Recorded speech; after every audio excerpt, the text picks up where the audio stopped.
ഇത് ഇപ്പോൾ നമ്മൾ സ്ക്വയറാണ് ചെയ്യുന്നതെങ്കിൽ നമ്മൾ പല ഷേപ്പിൽ നമ്മളിപ്പോൾ എന്താ പറയുക ഇതാ സ്ക്വയർ, സർക്കിള്, പിന്നെ സ്പൈറൽ, പല ഷേപ്പിൽ നമ്മളിത് ചെയ്ത് പ്രാക്ടീസ് ചെയ്യണം. എന്താ വെച്ചാൽ നമ്മൾ ഇത് ശരിക്കും എങ്ങനെ അറിയാമോ, നമ്മൾ ബൈക്ക് ഓടിക്കാൻ വേണ്ടി പഠിക്കില്ലേ, ലൈസൻസിന് വേണ്ടി എട്ടെടുക്കില്ലേ, അതേമാതിരിയാണ്.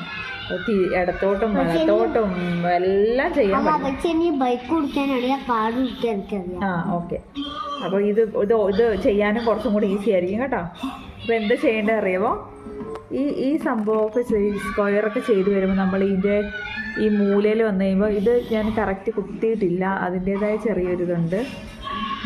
ഈ സ്ക്വയറിൻ്റെ ഈ ഷേപ്പ് കിട്ടണമെന്നുണ്ടെങ്കിൽ നമ്മൾ ഈ സ്ക്വയർ വരച്ച് ചെയ്ത് ഇവിടെ വരെ ചെയിൻ സ്റ്റിച്ച് ഇവിടെ വരെ ചെയ്തിട്ട് അതിൻ്റെ പുറകിലോട്ട് തൊട്ട് പുറകിൽ ഒരു സ്റ്റിച്ച് ഇട്ടിട്ട് വേണം പിന്നെ നേരെ ചെയ്യാൻ. അങ്ങനെയാണെങ്കിൽ കറക്റ്റ് സ്ക്വയർ ഷേപ്പിൽ കിട്ടത്തുള്ളൂ കേട്ടോ. അപ്പോൾ പല ഷേപ്പിൽ നമ്മൾ ഈ ചെയിൻ സ്റ്റിച്ച് തന്നെ അങ്ങോട്ടും ഇങ്ങോട്ടും ചെയ്ത് തന്നെ പഠിക്കണം.